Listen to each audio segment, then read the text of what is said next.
This is Midnight Run on the Inside Edge Network. Here's your host, Anthony Alford.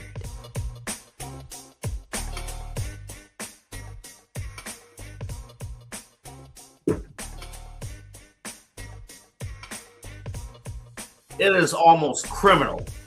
It is almost criminal that on Thursday, March 12th, it is 12:01, I have to have my jacket on and I have to crank the heater back up. This is criminal. I don't know what, man, if there was ever a tease for weather, this is it right here. This right here was 71, 72 degrees. I'm going to the gym in shorts. I'm rocking out. And I'm sitting here chilling. I'm watching a ton of things going on here tonight. Watching Jersey Chasers, watching Inside Edge Primetime, watching basketball in the background. Of course, the Cavs. They fall hard at the end, but came up short against the Orlando Magic. And I'm like, dude, it's chilly. What's going on? And I looked, I'm like, oh, this ain't just a normal cold front. This is balls to the wall cold front that came through. So, yeah, 70 degrees. Tomorrow is, I think, actually right now, it's like 35 degrees. Literally cut in half. Crazy. Anywho, welcome to Midnight Run. I'm Anthony Alford. It's great to have you with us. My producer is the Golden Child, Eli Moon. Of course, check out his album. Was dropped a couple weeks ago, but still buy it. Check it out right now. The Golden Child, Eli Moon. He's my producer tonight, every night here on Midnight Run, and you'll hear from him throughout the hour. Also, the co-host of Inside Edge Primetime, Eli Moon and Chad Bryant. But we have a loaded show. We're here with you until 1 a.m. Thank you all for your support, and we got to jump right in. We'll talk Shedeur Sanders. There's a story with Shedeur Sanders that is gaining a ton of fire right now. We're going to talk about Shedeur coming up in just a little bit. We also have Unpack Wednesday. A lot of things to get into as we get to the busiest time of the year. And, of course, my BG Falcons, they're getting ready for the MAC tournament. That's going to take place here a little over 13 hours from right now, where they beat down Toledo in the quarterfinals tomorrow to set up the semifinals with BG in the University of Miami of Ohio, where we will shock the world. But I don't mean to go ahead of ourselves, but I'm going to. Last night, we were on the air a little bit after Bam Adebayo broke the record, or surpassed Kobe Bryant, I should say, second all-time scoring. And the reaction last night was very raw. I said today, I said last night, we're not going to have a good feeling about this. Now, I don't want to discredit Bam. Scoring 83 points is nuts. It's crazy. There's a reason why only two people have done it in the history of basketball, history of the NBA, I should say. I'm sure it's been done in high school basketball plenty of times. But in the NBA, that's a hard thing to do no matter how you do it. The issue we're running into is how it became accomplished. That's the eerie part. And now that we've had 24 hours to kind of go through and kind of dissect how it happened, stomachs are turning. I want to show you a graphic here real quick. I'll load it up on my end here, Eli. So look at this. This is the final sequence when Bam got to 83 points. Look at the time that's passed. You're looking at the difference between 1 minute and 40 in game action at the bottom of the screen, and then look up to the top of the screen, 1 minute and 16. Look at the difference in the scoring margin, and look at how many free throws were attempted by both teams to get to this record. Again, I don't blame Bam. And to be perfectly honest, I don't blame the Heat, because if you have a guy on your team who has an opportunity to break a record on your team, you're going to do everything possible to break that record. You're going to do everything possible. But there is another team that's a part of this that I place huge blame in. We got a ton of reaction. That's just, my mind is just, the bike is just spinning right now. Let's first hear Eli recant from the Wizards head coach, Brian Keefe, after last night's game, after this loss and what happened. If we have that, take a look. I gotta give him credit in the first half. He shot the ball terrific. He scored the ball really well. Obviously, he came out and had a little bit in the third too, but they obviously kept him in the game, and there was a lot of foul calls, 16 free throws in the fourth quarter. Just trying to take the ball out of his hands. He's still got some, free throws 40 feet from the rim. I can't explain some of those calls, but that's all I got to say on that. Brian, you guys shot the ball fairly well. Would you say the game got away from you simply with the amount of turnovers that led to them getting some points off of them? Turnovers, offensive rebounds, the possession game was definitely the key, and we only lost the game by 7 in the second half, and the fourth quarter just turned into not a real basketball game, but we got to be better with our ball security, and we got to own the fact that we let this guy get hot, and that's on us. That last quote, this was not a real basketball game, that's pretty damning. That's pretty damning in a league that is being accused right now at this very moment of tanking, of teams tanking, and Adam Silver running with his pants on fire, trying to figure out how to solve the very tanking issue that is turning people away from the sport that I love, NBA basketball. I love the NBA. I love covering hoops. I love watching hoops. But I'm getting uneasy about this. Like, when something special happens in real sports where things are not predetermined, right? We want to assume that something special happened organically. In football, we don't question if a quarterback broke a touchdown record, a passing touchdown record, or a receiving touchdown record, or anything like that. For the most part, I know there were questions about the Myles Garrett sack record this past year, but in terms of him actually achieving the sack record, that was real. That was real. That wasn't just a let up by the Cincinnati Bengals in Week 18. That actually happened. But this, if you're starting to talk about the integrity of the game, now we have a problem. And you're starting, and if you're questioning, wait a minute, a record that somebody who we all love in Kobe Bryant, you break that record? All right, it's one thing if it's not Luka breaking that record, or Donovan Mitchell, who had 71 points before in a game. Like, if Donovan Mitchell would have broke the record, okay, cool. All right, we got something here. But again, this is not Bam's fault. But when we're talking about the integrity of the sports that we are covering, that people are paying tickets to go watch and see, and people are paying legitimate money to gamble on, you don't want to hear from somebody saying this is not a real pro basketball game, because now I'm starting to think that it wasn't real. And I thought maybe I was alone in those thoughts. Maybe like, okay, I'm going a little crazy. Maybe this is not something that we're thinking of, and it's not really an issue. But I've watched programming all day, and I look, listen.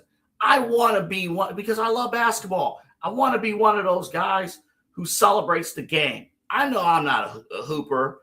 I can't go out there and score 83 points. I could barely score 2 points. I will defer to the people who play the game of basketball at any level to tell you how difficult it is to score a single point in a pro basketball game, let alone 83. So I don't blame Bam, and I don't blame the Miami Heat team. But yes, they were clunking free throws and things like that. But the Wizards didn't have to have 4 guys on various players and fouling them just to make sure Miami got another possession for Bam to break the record. But I thought I was alone in that. And then I heard our other programs tonight, right here on the Inside Edge Network. I heard Jersey Chasers, and we'll get to them in a second. Let me start with Chad from Inside Edge Prime Time. Because when I heard this, I'm like, we might be on to something. This is Chad and Eli from Prime Time about 2 hours ago talking about this very topic. Even though Adam Silver says, hey, we're going to go medieval on you for tanking or for load management, don't rest your superstars. But please, by all means, continue to make a mockery of this game by missing free throws, up 39 points or whatever at the end of a game. Maybe I exaggerated the lead too. Calling timeouts for no reason other than to get your guy 83 points. I mean, that's it. They just wanted him to surpass Kobe's 81 points. That's it. There's no reason. There wasn't a natural reason within the framework of the game. It's not like it was a close game. It wasn't a 1 or 2 point game down the – and Adebayo was just on fire, right? So you keep going to the guy because you got to have him to win the game, right? No, they left him out there just for the sole purpose of scoring 83 points or however many he was going to end up with. And to me, I don't know, Eli, just seeing the missed free throws for no reason, it really rubs me the wrong way. Maybe I'm an old guy. I don't know. Maybe No, you're not wrong. It's look, I couldn't help but smile because you're absolutely right. It's a bad look. I couldn't say it any better myself. For a record that should be celebrated, it's a bad look, to quote my producer and host of Inside Edge Primetime, Eli Moon. It's a bad look. It's terrible. This ain't good. And to further the point, let's hear from Jersey Chasers, Autumn and Christy on this very topic. Take a look. Being the sports lovers that we are, we want to see records be broken in a way that is competitive. And in that case, it wasn't very competitive. Mm-hmm. And they probably weren't even thinking at the time, like, oh, there goes Kobe's record, which kind of sucks. But as fans, we're thinking that. Yeah, and I mean, well, there goes Kobe's record, and for what? For free throws. Yeah, I mean, you have some people crashing out on Twitter, notably O'Shea Jackson Jr., Ice Cube's son, was crashing out on Twitter about it, being like, wow, I can't believe this guy broke Kobe's record. This is crazy. And honestly, when you think of the Wilt record and you think of the Kobe record, those are 2 games or 2 records that you say to yourself, those will never be broken. It's sort of like the Lou Gehrig hit streak. No, the Joe DiMaggio hit streak. The Joe DiMaggio hit streak of 56 games, like the closest any Major League Baseball player has ever close to it come close is like 30 games. Like a 30-game hit streak is probably the closest anybody will come to it. You have Lou Gehrig's and now Cal Ripken Jr.'s record of most games played. Like those are the records that we all thought, okay, these are not really attainable. And Bam getting that 83, and then, like I said, it was the way he got it at the end of the game is where people were like, this is not cool. And then I thought the other thing that was interesting is that the score at the end of the game was one of the most ridiculous things I've ever seen. Yeah, and Otto went on to talk about, like, okay, the final score, like 150 or 151 points there at the end of the game. But I'm just sitting there and, I'm like, okay, we want to celebrate this, but if you are going to put yourself in the company of Wilt and Kobe, and we want to sit there and be like, man, I remember where I was at when this record was broken. I remember. We can't do that. And now the bigger concern is what I talked about just a few moments ago. It goes back to the tanking. It goes back to the fact that the Washington Wizards have lost 9 straight. It goes back to the fact that as of this moment, other than, don't make it blatantly obvious, Utah Jazz, as long as, you go out of your way and lose games or don't put a reasonable product on the court, you're going to be perfectly fine. I will say this, and Eli will, as a matter of fact, Eli, come on the screen for a second because you're going to laugh at what I'm about to say. There are times on Main Event, we've done that show for over a decade. There are times on Main Event where our buddy and co-host Rob Rozicki will say something and we will both simultaneously cringe like, bruh, it's not that big of a deal. Yeah, I might be turning to Rob on this one. Yeah. Yeah, it's a bad look, Double A. It's I mean, I said that on prime time. It's not a good look, this Bam situation. I mean, if this was, to Chad's point on prime time, if this was a 2-point game or a 4-point game and coming down to the wire, sure, but it was not. It was a very, very one-sided game. The Wizards aren't a good team. They're a team that has Trae Young and Anthony Davis. Neither one is suited up for them yet. They're a team that's going to be a lottery team, a team that is hoping they can get AJ DeBanza or Darren Peterson or one of these guys that come out in the draft this year. This just wasn't a good look for the NBA.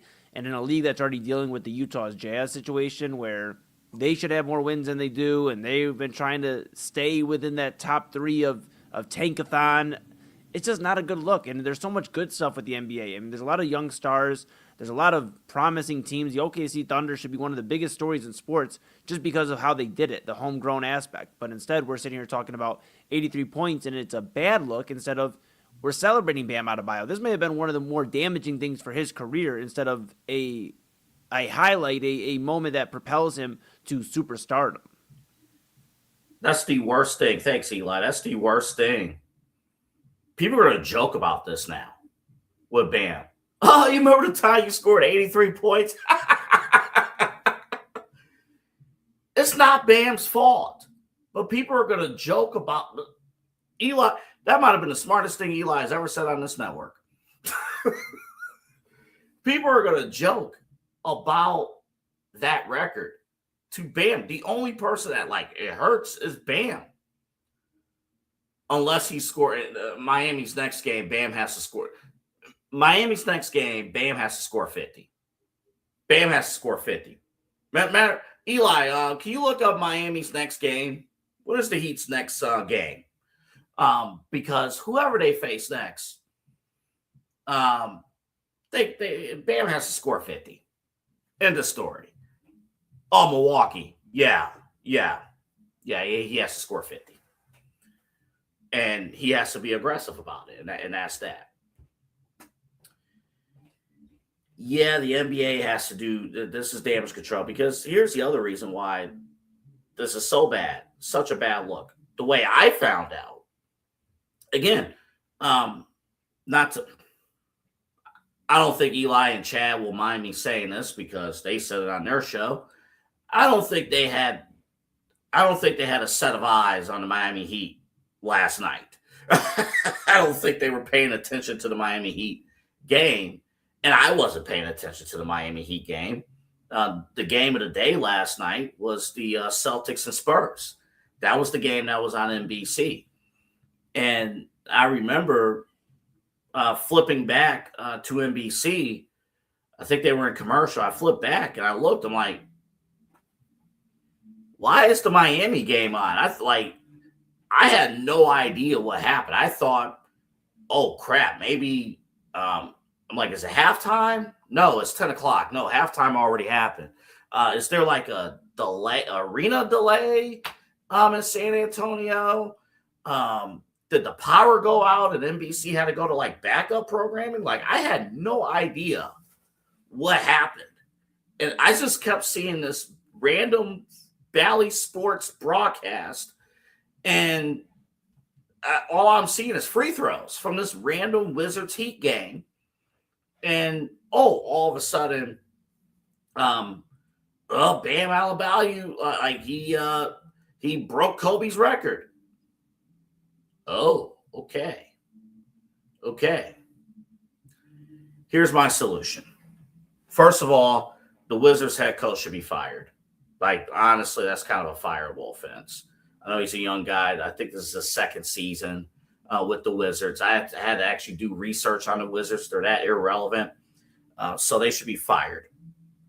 I thought all of our talent made a great point, and none of this was within the frame of the game, right? This was, I watch pro wrestling. I can spot predetermined BS from a mile away. That's what this was. I think there has to, Adam Silver may have to do something drastic here. I think you need to take a special hard look at what happened at the end of this game. And you got to do something. You got to do something. And I need an internal investigation on the Wizards. If you can prove, and again, I don't know how you go about this. I mean, if they can prove that they intentionally, again, I don't know. I don't know what to do because I'm thinking emotionally here.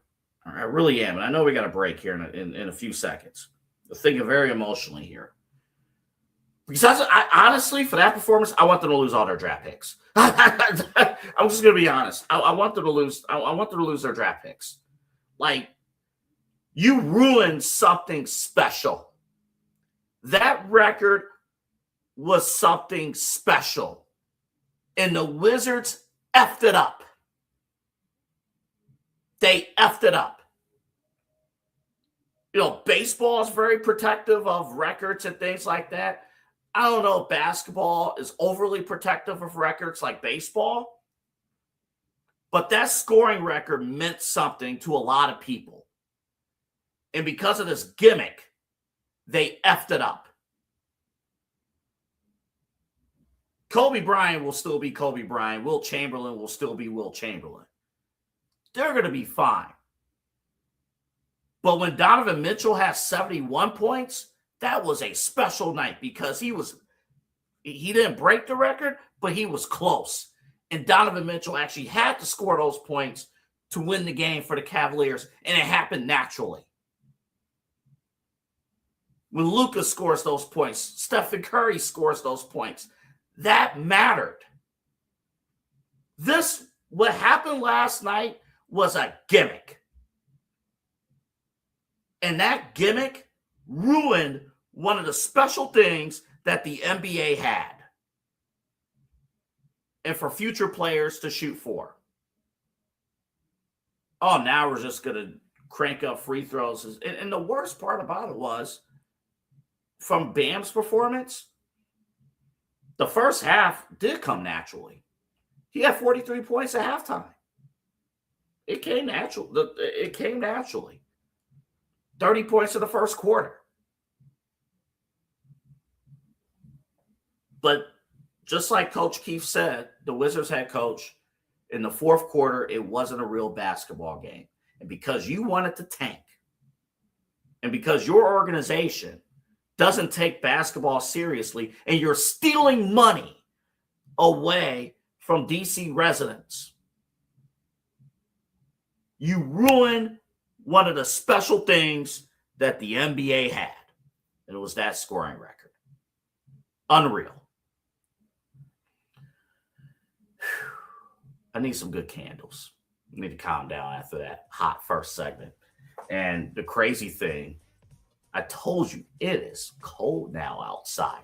What in the world happened with the weather? Going from 70 to 35 in less than 12 hours? That is criminal.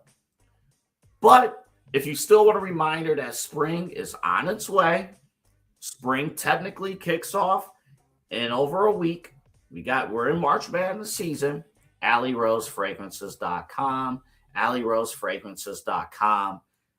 Get the new spring collection of candles. They are phenomenal. They're great. And the burn time compared to the competitors, much significantly longer burn time compared to the competitors, and its natural ingredients as well. so it's healthy. They use vegan products, so it's all healthy, right? It's nothing bad. And what I love too about these candles, you know how like most candles, you have the candle in the middle and it only burns like the hole in the middle and that's it. But like when it gets down to the bottom, that's it. Allie Rose fragrances, Allison, her candles, it evenly burns the wax. It's even. And that's where you get your longer lasting burn time. I had to calm down after that segment. Inside Edge 20, that's the promo code. Inside Edge 20, AllieRoseFragrances.com. AllieRoseFragrances.com. Use the promo code Inside Edge 20. That's where you have to go. I'm going to get another bottle of water. We come back. We're going to talk about Shedeur Sanders. Some of you Browns fans are riled up after the comments that was heard this week on Cleveland Sports Talk. We'll play those when we come back. Double A Anthony Alford here with you. We're off and running. This is Midnight Run. We are running here tonight on the Inside Edge Network.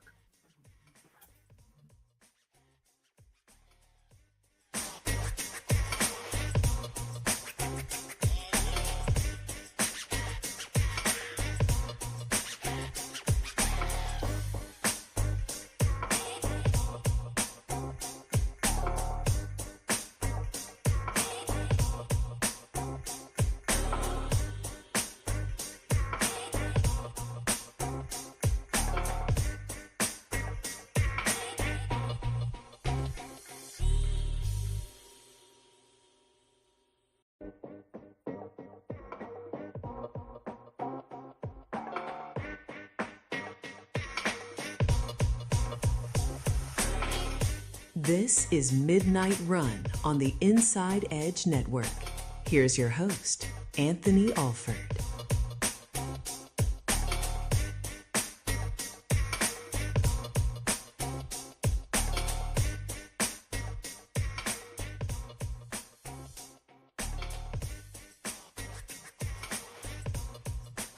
Hold up, one more time. Hold up. Boy. That was crazy. I didn't think I would get that fired up about Bam. And again, I just want to state that we'll move on to Shedeur Sanders in 2 seconds. I just want to state it's not Bam's fault. None of this is Bam's fault. And honestly, I kind of don't blame the Heat. I know they could, if it wasn't for intentionally missing free throws, I don't blame the Heat, but I 100% blame the Wizards for allowing that to happen. Because if it was, I'll put it to you this way, if it was against a team that they respected, would the Heat have done what they did? Like, if you were facing the Lakers and LeBron was on the floor, would like LeBron and the Lakers and Luka, would they have let that happen? If it was the Cavs, like, what would you think if Bam broke the record against the Cavs and the Cavs did what the Wizards did? What would you think as a Cleveland fan? How would you react to that? Like, it's terrible. Honestly, now 24 hours thinking about it, it's one of the worst displays of sports in terms of effort or lack thereof I've ever seen. So there's that. Let's move on to Shedeur Sanders. We're going to leave this alone here, but this is really gaining some steam. Now, I want to make clear, we're going to play Jason Lloyd's comments from the Ultimate Cleveland Sports Show about Shedeur Sanders in a few seconds here. I just want to state before we play this, I know half of that crew I have great relationships with. Jason and G. Bush and Earl's one of the producers of that show, Earl the Pearl, who you hear on 92.3 The Fan. So I like all those guys. So you ain't going to hear me shooting the messenger in terms of opinion and things like that. But this story has developed a lot of stuff. I think it's obvious in terms of discourse with Shedeur Sanders.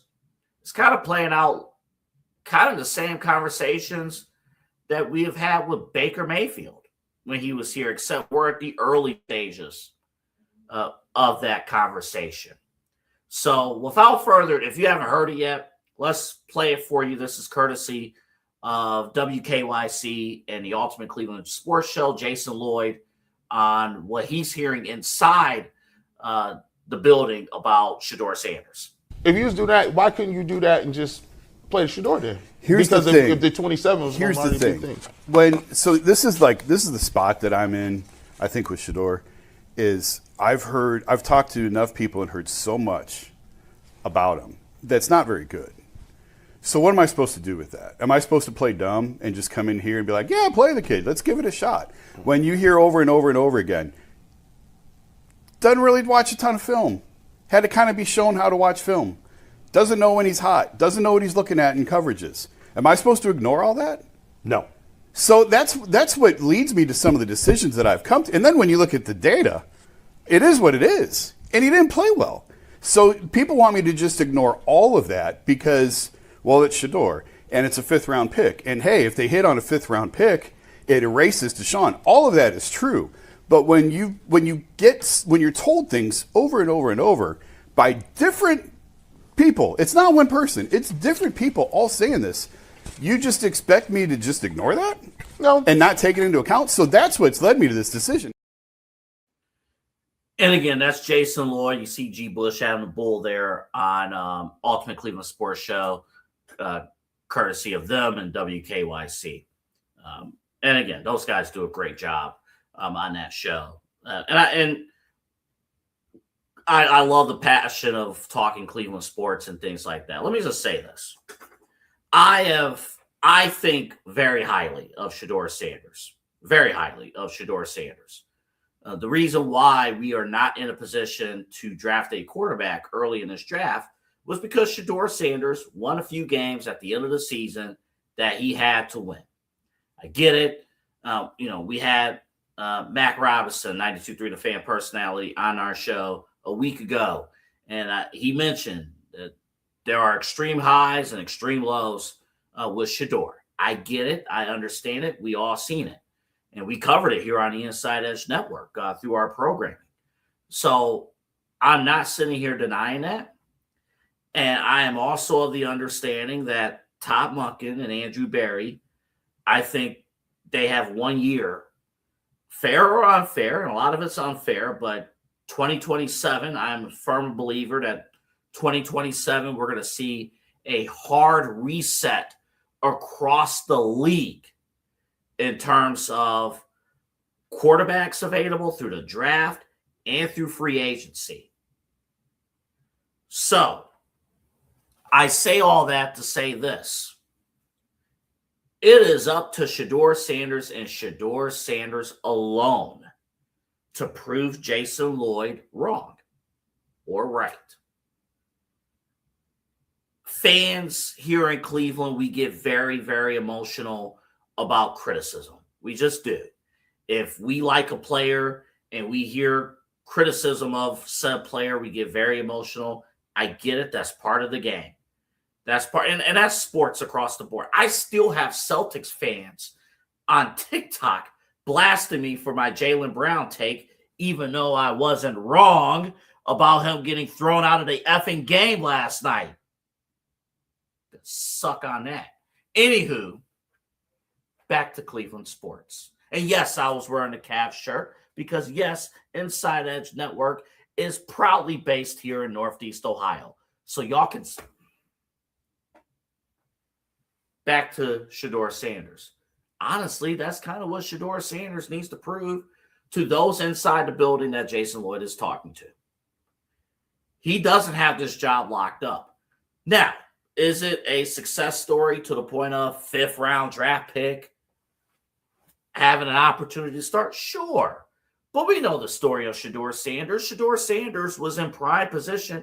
If we did the show last year, at this very time, March 12th, 2025, we were talking about Shedeur Sanders as a top 5 draft pick. And he fell all the way to the 5th round.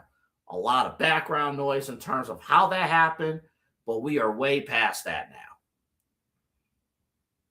Deshaun Watson's coming for that job. Deshaun Watson has 1 year left to prove that $250 million contract wasn't an all-time abomination. No matter what, it's going to be a failure, but he has to prove that it's not an abomination. So Deshaun Watson is coming for that QB1 job. And Todd Monken, considering this is his first shot, and maybe only shot as an NFL head coach, he is not coming into this playing favorites. So Shedeur Sanders, even if he is studying film, even if he is doing the things that he needs to do, he needs to up his game. He needs to up it. Because even though I've seen promises of Shedeur Sanders as being the guy, I don't think he solidified the starting job. I don't think he locked it in. He has to play better. He has to play better. Now, will the new head coach help that? I hope so. I think Kevin Stefanski is an absolute dumpster fire. Kevin Stefanski, offensive genius. You see, we talked to Rico yesterday. Check out that interview if you missed it. His vision of what quarterbacks should look like compared to others.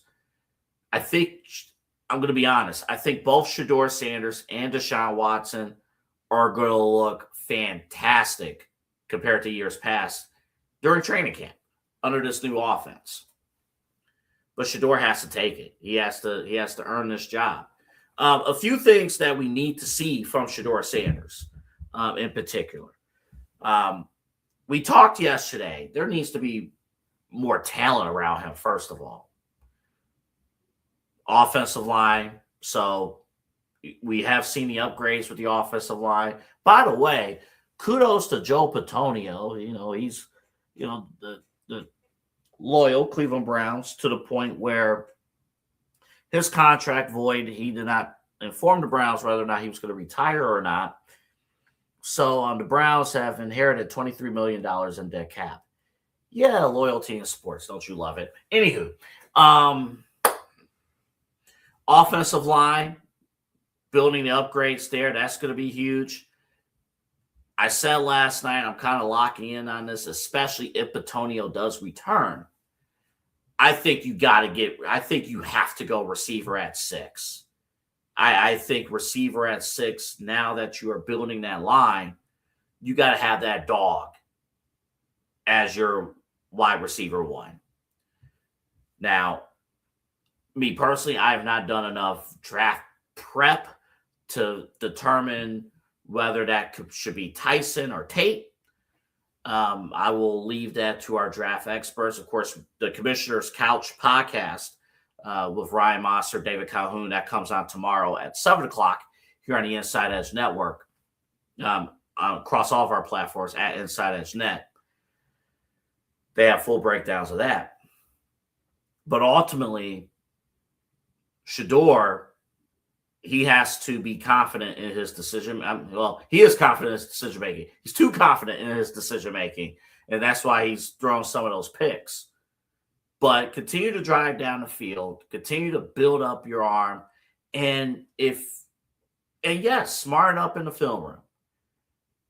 Even if you are putting in the work, smarten up in the film room. Study NFL defenses. Study the AFC North. You got, study those defenses. Study the schemes that they're putting up against you, the disguises. Study those things.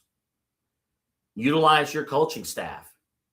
If you kind of have to butter them up a little bit to earn the starting spot, I understand. I get that. It's competition. Nobody understands that more than Shedeur's father, Coach Prime. Yeah, sometimes you got to, butter up your coaches a little bit. Tell like, hey, happy birthday, Coach Monken, happy birthday.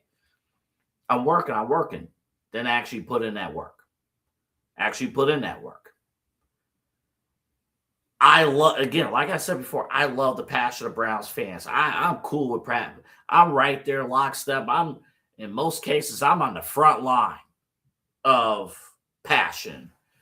And every Browns law, like I'm right there. Shedeur has to prove it. And the Browns, and again, we could come on here tomorrow and find out that the Browns have traded for Anthony Richardson. Who knows? But I still think, and I think Eli agrees with me, we've been talking about it, Eli, like the best course of action is to look at the quarterback room you have right now and make it work, either with Shedeur Sanders or, dare I say it, Deshaun Watson. Make that work. It doesn't make any sense to bring in anybody else. I mean, okay, fine. Draft a quarterback in the NFL draft, maybe later on, so you have a body. Fine. But it doesn't make sense to bring in a Kyler Murray here. And it looks like right now he's on the fast track to go to Minnesota. It doesn't make much sense to trade for Anthony Richardson, a kid. He is only 23 years old, but you got to figure out if he could play. Doesn't make any sense to sign Kirk Cousins. That was another name we talked about. That doesn't make any sense. I know it's iffy right now, but you got two quarterbacks right now, and in particular, Shedeur Sanders, who you can make work. He has the tools to be successful. He has a football background, and I've seen enough of Shedeur Sanders in the 7 starts that he had that he is more than capable of driving the ball down the field. If he could drive the ball down the field with an offense that ranked dead last or near the bottom of the rankings in receivers, backfield, and offensive line, Dylan Gabriel couldn't move the ball down the field at all. Joe Flacco barely could move the ball down the field with those statistics. Shedeur could. And when Shedeur had Harold Fannin to throw the football to, it worked. It happened. So imagine having Harold Fannin. The Browns had another tight end pickup today. Imagine drafting a top receiver. Junkins being back. Hopefully he's healthy, ready to go. And you have a stud offensive line. And one last thing. And then we got to go to break. Unpack Wednesday's coming up. One last thing. Because I think this is critical. AFC North. Again, I'm not saying the Browns are going to win the AFC North. I'm not coming out here saying they could win the AFC North. But you only need 10 wins to be in contention to win the AFC North.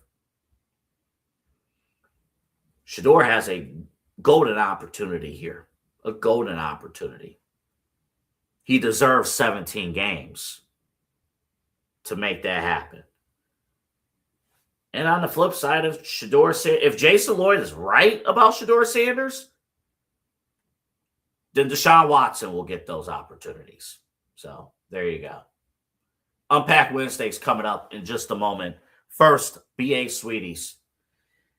It's fantastic. In fact, you want to get BA Sweeties because you got to get the classic candies and the popcorns for this upcoming fight between Logan Paul and Gronkowski over, I don't know if it's for a promotion for flag football coming up this weekend or not, but you got to get your popcorn ready for BA Sweeties. In fact, as we are heading close to Easter, think of all the events, including this weekend, March Madness.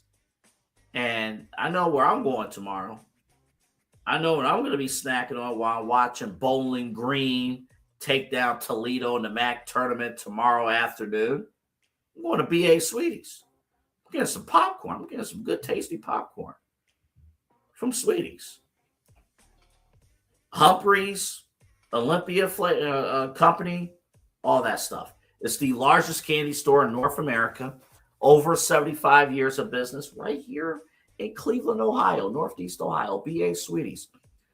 And what's cool about BA Sweeties, it's a special attraction for those visiting. So if you're in town here in Cleveland for the MAC tournament, welcome. Welcome. Cleveland, Ohio is fantastic. Before you go to Rocket Arena, head on over to BA Sweeties. It's on Interstate 480. Take the Ridge Road exit. make a left on Brook Park Road. You see a giant lollipop. It's right there. BA Sweeties. You got to stack up on candy. We heard a story last year of a family traveling from Indianapolis coming in to BA Sweeties, and they just stacked up on candy that you can't find anywhere else. Candy and jelly beans and popcorns and treats and Coke and pops, sodas. You can't get it from anywhere else. BA Sweeties is the place where you need to be. Again, Interstate 480 to Ridge Road exit, make a left on Brook Park Road. You see the giant lollipop, let me know. Double A Anthony Alford, Inside Edge Network, Midnight Run, Side Hustle Wrestling Podcast. We sent you to BA Sweeties. We'll take a break, come back. Unpack Wednesdays coming up.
This is Midnight Run on the Inside Edge Network. Here's your host, Anthony Alford.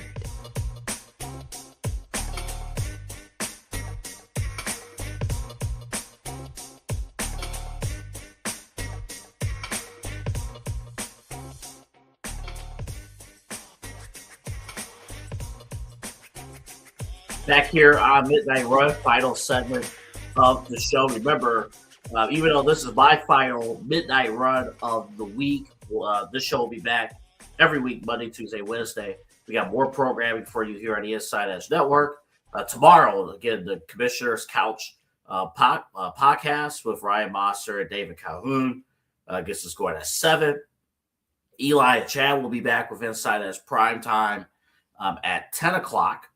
And then on Friday, myself, Kyle Cornell, will have you covered with the Side Hustle Wrestling Podcast Friday morning. And then, of course, episode number 2 of Mike Check Take 2 with David Ruiz and Autumn Chisholm coming up Friday night at 7 right here on the Inside Edge Network. We got programming. In fact, go to InsideEdgeNetwork.com. You'll see our full schedule. We have shows every single day of the week, so you don't want to miss it. Saturday programming as well with Illegal Formation with Chad Bryant and TK Dandridge. And Real Talk with Pop and Moon, our mental health podcast, Saturday afternoons at 5 p.m. right here on the Inside Edge Network. We got Unpack Wednesdays coming up in just a bit. But first, Double A Anthony Alford here to tell you our new network sponsor, W Energy. Folks, listen. 24 hours in a day, sometimes time slips by. And I'll be honest, when it gets to, doing these midnight shows, I know Eli was worried about me earlier. He was like, dude, I sent you a text. I ain't getting nothing back. Yo, you still up? Hell yeah, I was up. Know why? W Energy. Got you fully covered, ready to go. The energy that you need to get things going. No artificial flavors. That's the cool thing about it. It tastes phenomenal, but no artificial flavors. And it's the good stuff. It's not, some energy drinks, some energy solutions. Yeah, they get you going for a couple minutes, and then they just destroy your body. This gets you going. W Energy, it gets you all going, ready to go again. Multiple different flavors. Check it out, W.GG. The website is W.GG. That's the website. And when you are ordering, use the promo code InsideEdge10. InsideEdge10. You get 10% off your order. Again, for any facet, right? If you want to get the day started at work, for you got nighttime activities, or you need something before the gym, or you need something after the gym, something like that, W Energy has you covered. Again, W.GG. Use the promo code InsideEdge10, our new network sponsor here on the Inside Edge Network. All right, we're not going to play the entire clip here. Let's go to Gronk. He had this to say with Kay Adams on Up and Adams, FanDuel TV. Logan Paul, the whole story with Logan Paul talking about he could challenge an NFL player. Le'Veon Bell stepped up. And then Logan Paul got a call from someone who works in WWE saying that they can't have the fight. The fight's off. He also mentioned that Logan Paul mentioned that when he was going to challenge NFL players, he said he beat up all of Rob Gronkowski's brothers. Here's Gronk responding to that. Yeah, well, I saw Logan just duck Le'Veon Bell. They were supposed to fight. They were supposed to put $1 million each in escrow. And Logan Paul had the WWE owner call him and say, "Oh, you can't do it, Logan Paul. What if you get hurt?" I just feel like he backed out, and that was just his excuse. Like, he should have just came out and said, "Actually, I don't want to do it." But instead, he had backup, and then he puts the call online as well. Like, "Hey, look, I can't do it because WWE said I can't do it." Like, that's the biggest crap of all time. I mean, you don't just call people out and then it happens and then you back out. Like, that just shows that he's a flake. And on top of it, I saw that he was actually commenting as well that he could whoop my ass. Yeah, let's take a look at that. Let me tell you. Okay. Let's take a look at it first. Come on. Go to the tape. Tom Brady calling me a to Gronk of all people, who I beat up all of his brothers back to back to back. Oh, is this your literally in a boxing ring? The Gronks lined up, and I beat them up back to back to back. And guess who didn't step in there to prove himself? Mr. Gronk himself. Gronk, what would you like to say to Logan? Well, I didn't step in that ring that time when he fought my brothers, because I was actually in the middle of playing, in the NFL, and I didn't say I was going to do it, and or anything. Like, if I'm going to say I'm going to do it, then I'm going to do it. But if Logan Paul wants a piece of me, we're both playing in the flag football game on March 21st in LA, and I can tell you this, okay? Yeah. The last time, players talk trash to me,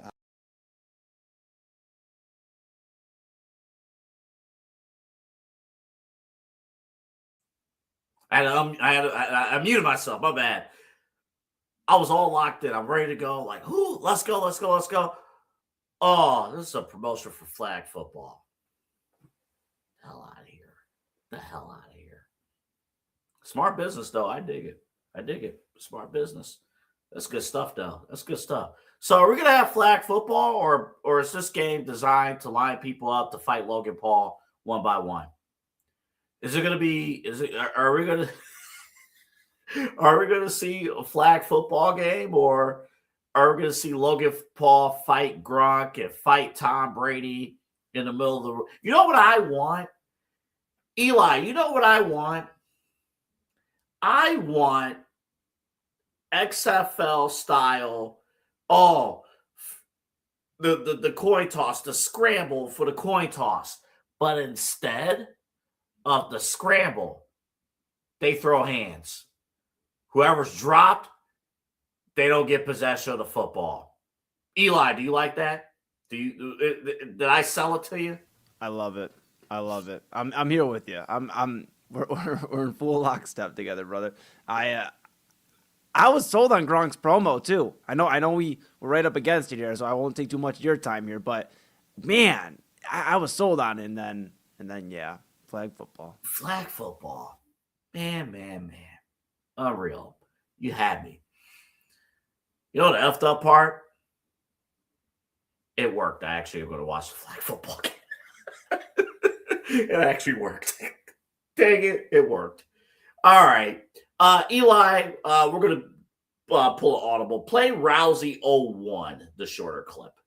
I think he was upset when he saw your comments yesterday on social media. You mentioned that he wasn't upset with you for taking this fight.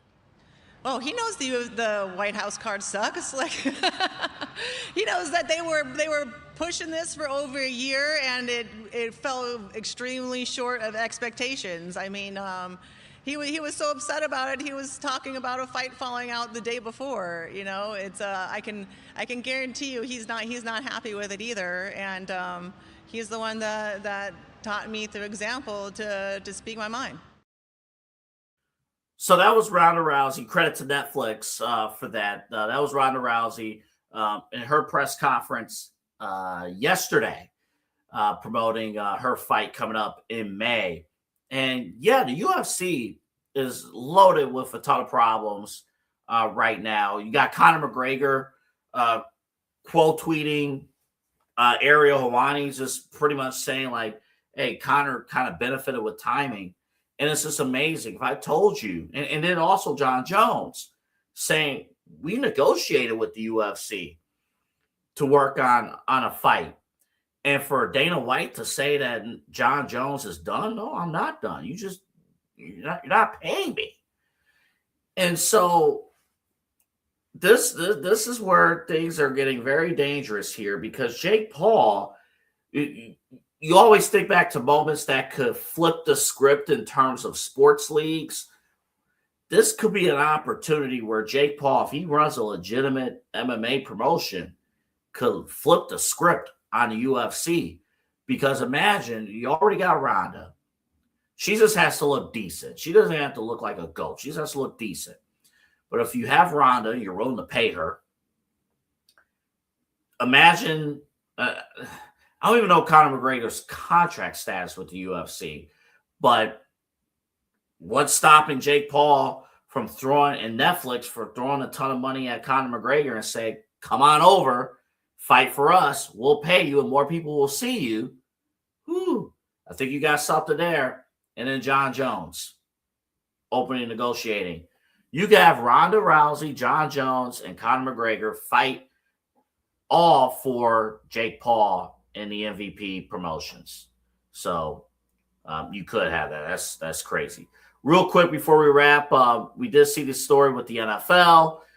They're thinking about a game on Thanksgiving Eve. They're going to take over the world, basically. The NBA had their highest ratings on Thanksgiving Eve, and the NFL said, not so fast, buddy. Not so fast. So keep an eye on that. It looks like that's going to happen this upcoming season. And that game could be on YouTube or a stream or another streamer. Netflix could have that game. The NFL has been known to not overstretch their product, but a Thanksgiving Eve game, 3 Thanksgiving Day games, a Black Friday game, plus you got your normal Sunday afternoon, Sunday night football, Monday night football. That's a lot of games to spread around. And I get worried. As a fantasy football player, I like Wednesdays because Wednesday's the one day we could break. I got to put a lineup together. It's crazy. All right, that's going to do it. Finally, as we wrap up the week, our workout of the week, incline bench presses. Incline, that's, everybody does the classic, shoulders out press. The incline, and the hardest thing about incline, keeping them elbows in. That's the toughest part. If you got to do less weight, use less weight. Here's the thing. There are 2 things I learned as a grown adult compared to, when we were kids. Oh, you got to use more weight, and you got to have name brand shoes. 2 things adults do not care about anymore. Wear shoes that look good but are comfortable and you're good to go. And then with the weight room, use weights in which you're going to do the workout correctly.